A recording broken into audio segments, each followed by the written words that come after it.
તો દાહોદમાં દિલ્હી મુંબઈ કોરિડોરના 14 ગામોના અસરગ્રસ્તો પહોંચ્યા પ્રાંત કચેરી ખાતે।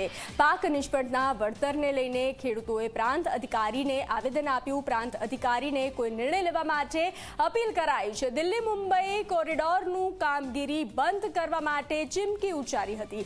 10 ગામોમાં 17 મૂળભૂત સુવિધાઓ છીનવાઈ હતી। મહત્વનું છે કે 14 ગામોના આગેવાન સાથે મીટિંગ કરી 17માંથી 16 માંગણીઓની સર્વાનુમતે સ્વીકારી હતી।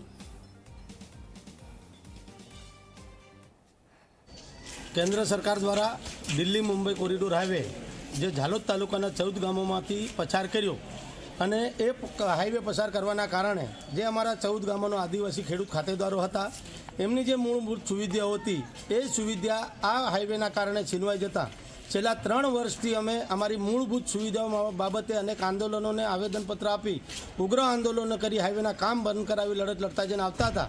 પરંતુ 3 પ્રાંત અધિકારીની બદલીઓ થઈ ગઈ, પણ હાલના વર્તમાન જે અમારા પ્રાંત અધિકારી છે એમનો અમે ખૂબ આભાર માનીએ છીએ કે છેલ્લા 3 વર્ષ બાદ આ પ્રાંત અધિકારી શ્રી દ્વારા અમારી માંગોને સ્વીકારવામાં આવી।